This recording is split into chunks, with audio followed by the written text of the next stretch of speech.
ॐ शिवतनय वरिष्ठं सर्वकल्याणमूर्ति परशुकमलहस्तं शोभितं मोदकेन अरुणकुसुममाला व्यालयज्ञोपवीतं मम हृदयनिवासं श्रीगणेशं नमामि। अखण्डमण्डलाकारं व्याप्तं येन चराचरं तत्पदं दर्शितं येन तस्मै श्रीगुरुवे नमः। बोले श्री कृष्णचंद्र भगवान की जय।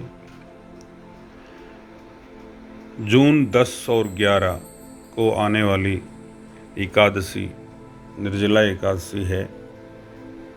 10 तारीख को सुबह 7:27 तक दसवीं, उसके बाद में एकादशी है और यह व्रत स्मार्तों के लिए करणीय है। एकादशी के दिन जैसा नाम है कि निर्जल ही रहना चाहिए और 11 तारीख को वैष्णव संतों या उनसे दीक्षित लोगों को यह व्रत करना चाहिए। प्रातःकाल एकादशी है जो 5:46 तक रहेगी। उसके बाद द्वादशी है और फिर त्रयोदशी भी इसमें स्पर्श हो जाती है। इसलिए ये त्रिस्पर्शा महाद्वादशी का जो व्रत है वो बहुत ही पुण्य को देने वाला है और बहुत ही सुंदर योग बना हुआ है। इस निर्जल एकादशी के महात्म्य के लिए युधिष्ठिर अपनी सभा में यदा कदा भगवान कृष्ण से ऐसा प्रश्न करते हैं तो भगवान उनसे बताते हैं और इस प्रकार से सभी एकादशियों के बारे में बताते बताते युधिष्ठिर ने कहा कि हमने ज्येष्ठ कृष्ण पक्ष की अपरा नाम की एकादशी के महात्म्य के बारे में आपके मुंह से सुना है। भगवान अभी ज्येष्ठ शुक्ल पक्ष की एकादशी जो है उसका भी वर्णन कीजिए। भगवान कृष्ण मुस्कुराए और परम धर्मात्मा सत्यवती नंदन व्यास जी की तरफ इशारा करते हुए कि ये संपूर्ण शास्त्रों के तत्वज्ञ हैं, वेद वेदांगों के पारंगत विद्वान हैं, आपको इसके विषय में ये बताएंगे। तब वेदव्यास जी कहने लगे कि दोनों ही पक्षों की एकादशियों को मनुष्य को भोजन नहीं करना चाहिए। द्वादशी को स्नान आदि से पवित्र होकर के फूलों से भगवान केशव की पूजा करनी चाहिए। नित्यकर्म समाप्त होने के पश्चात पहले ब्राह्मणों को भोजन और उसके बाद में स्वयं भोजन करें। राजन, जनन सोच और मरण सोच में भी एकादशी का कभी भोजन नहीं करना चाहिए। जैसा लोकाचार में सूतक और श्रावण में हम व्रत करें नहीं, ऐसा संकोच बना हुआ होता है, ऐसी शंका होती है, तो वेदव्यास जी ने उसका पूर्ण रूप से निस्तारण कर दिया है कि चाहे जनन सोच हो चाहे मरण सोच हो, एकादशी को कभी भोजन नहीं करना चाहिए। जब इस बात को भीमसेन ने सुना तो भीमसेन बोले कि परम बुद्धिमान पितामह, मेरी उत्तम बुद्धि सुनिए। राजा युधिष्ठिर, माता कुंती, द्रौपदी, अर्जुन, नकुल और सहदेव ये एकादशी को भोजन नहीं करते और मुझसे भी हमेशा यही कहते हैं कि भीमसेन, तुम भी एकादशी को भोजन मत किया करो। किंतु मैं इन लोगों से यही कह दिया तक करता हूँ कि मुझसे भूख सही नहीं जाएगी। भीमसेन की बात सुनकर वेदव्यास जी ने कहा कि यदि तुम्हें स्वर्गलोक की प्राप्ति अभिष्ट है और नरक को दूषित समझते हो, यानी आपको नरक में नहीं जाना और स्वर्ग में ही जाना पसंद है, तो दोनों ही पक्षों की एकादशी को भोजन नहीं करना चाहिए।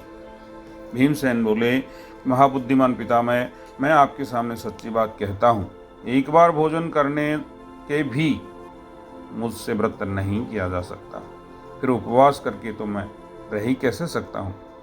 मेरे उदर में वृक्क नाम की अग्नि सदा प्रज्वलित रहती है, अतः मैं जब बहुत अधिक खाता हूँ तभी यह शांत होती है। इसलिए महामुनि में वर्ष भर में केवल कोई एक व्रत या उपवास आप मुझे बताएं जो मैं करूं, जिससे स्वर्ग की प्राप्ति सुलभ हो तथा जिसके करने से मैं कल्याण का भागी हो सकूं। ऐसा कोई एक व्रत निश्चय करके बताइए, मैं उसको यथोचित रूप से पालन करूंगा। व्यास जी ने कहा, भीम, ज्येष्ठ मास में सूर्य वृष राशि पर हो या मिथुन राशि पर, शुक्ल पक्ष में जो एकादशी हो उसका यत्न पूर्वक निर्जल व्रत करो। केवल कुल्ला या आचमन करने के लिए मुख में जल डाल सकते हो, उसको छोड़कर और किसी प्रकार का जल विद्वान पुरुष मुख में न डाले, अन्यथा व्रत भंग हो जाता है। एकादशी को सूर्योदय से लेकर दूसरे दिन के सूर्योदय तक मनुष्य जल का त्याग करे तो यह व्रत पूर्ण होता है। इसके बाद द्वादशी को निर्मल प्रभात काल में स्नान करके ब्राह्मणों को विधि पूर्वक जल और सोने का दान करें। इस प्रकार सारे कार्य को पूरा करके जितेंद्रिय पुरुष ब्राह्मणों के साथ भोजन करे। वर्ष भर में जितनी एकादशियाँ होती हैं उन सब का फल निर्जला एकादशी के सेवन से मनुष्य को प्राप्त होता है, इसमें तनिक भी संदेह नहीं है। शंख चक्र गदा धारण करने वाले भगवान केशव ने मुझसे कहा था कि यदि मानव सबको छोड़कर एकमात्र मेरी शरण में आ जाए और एकादशी को निराहार रहे तो वह सारे पापों से छूट जाता है। एकादशी व्रत करने वाले पुरुष के पास अंत समय में जब मनुष्य की आयु समाप्त हो जाती है, उसके समय विशालकाय, विकराल आकृति और काले रंग वाले दंड पासधारी भयंकर यमदूत नहीं आते हैं। अंतकाल में पीतांबरधारी, सौम्य स्वभाव वाले, हाथ में सुदर्शन धारण करने वाले और मन के समान वेगशाली विष्णु दूत आकर इस वैष्णव पुरुष को भगवान विष्णु के धाम ले जाते हैं। अतः निर्जला एकादशी को पूर्ण यत्न करके उपवास करना चाहिए। तुम सब पापों की शांति के लिए यत्न के साथ उपवास और श्री हरि का पूजन करो। स्त्री हो या पुरुष, यदि उनके मेरू पर्वत के बराबर भी महान पाप हों तो वो सब एकादशी के व्रत के प्रभाव से भस्म हो जाता है। जो मनुष्य उस दिन जल के नियम का पालन करता है वह पुण्य का भागी होता है और उसे एक एक पहर में कोटि कोटि स्वर्ण मुद्रा दान करने का फल प्राप्त होता सुना गया है।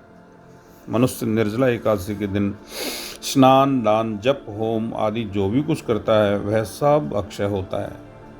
यह भगवान श्री कृष्ण का स्वयं का कथन है।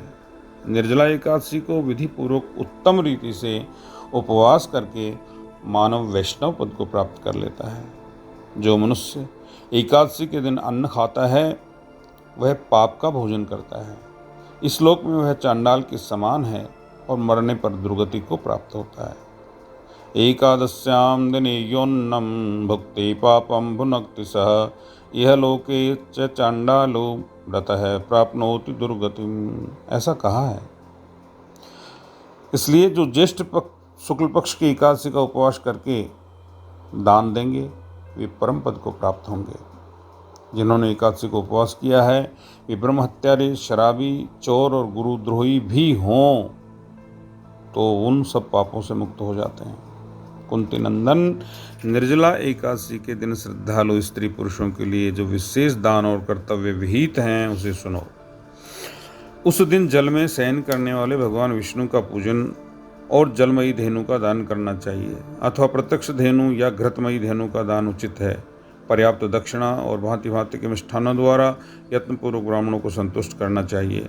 ऐसा करने से ब्राह्मण अवश्य संतुष्ट होते हैं और उनके संतुष्ट होने पर श्री हरि मोक्ष प्रदान करते हैं। जिन्होंने शम, दम और दान की प्रवृत्त होने उसमें श्री हरि की पूजा और रात्रि में जागरण करते हुए इस निर्जला एकादशी का व्रत किया है, उन्होंने अपने साथ ही बीती हुई 100 पीढ़ियों और आने वाली भी 100 पीढ़ियों को भगवान वासुदेव के धाम पहुंचा दिया है।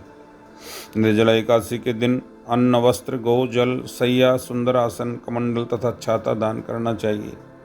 अन्नम वस्त्रम तथा गावो जलम सय्यासनम शुभम कमंडलो तथा छत्रम दातव्यम निर्जला दिने। जो श्रेष्ठ एवं सुपात्र ब्राह्मण को जूता दान करता है वह सोने के विमान में बैठ करके और स्वर्गलोक को प्रतिष्ठित होता है।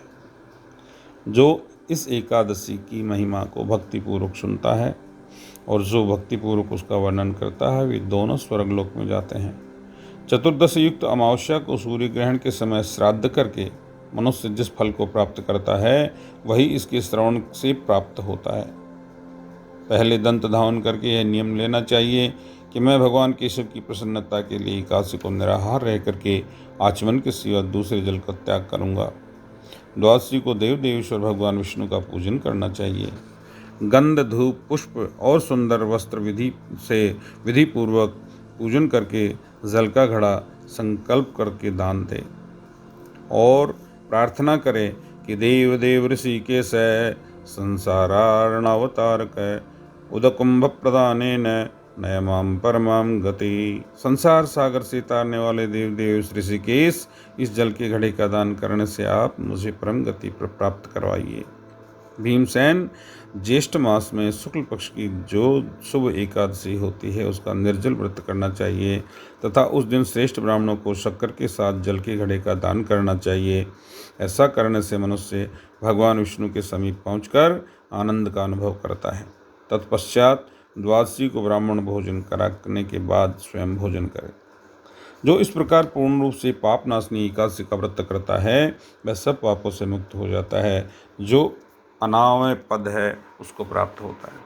यह सुनकर भीमसेन भी इस शुभ एकादशी का व्रत आरंभ कर दिया और तभी से इस लोक में पांडव द्वादशी के नाम से यह विख्यात हुई और इसको भीम एकादशी के नाम से भी जाना जाता है। आप सभी का कल्याण हो। बोले श्री कृष्णचंद्र भगवान की जय।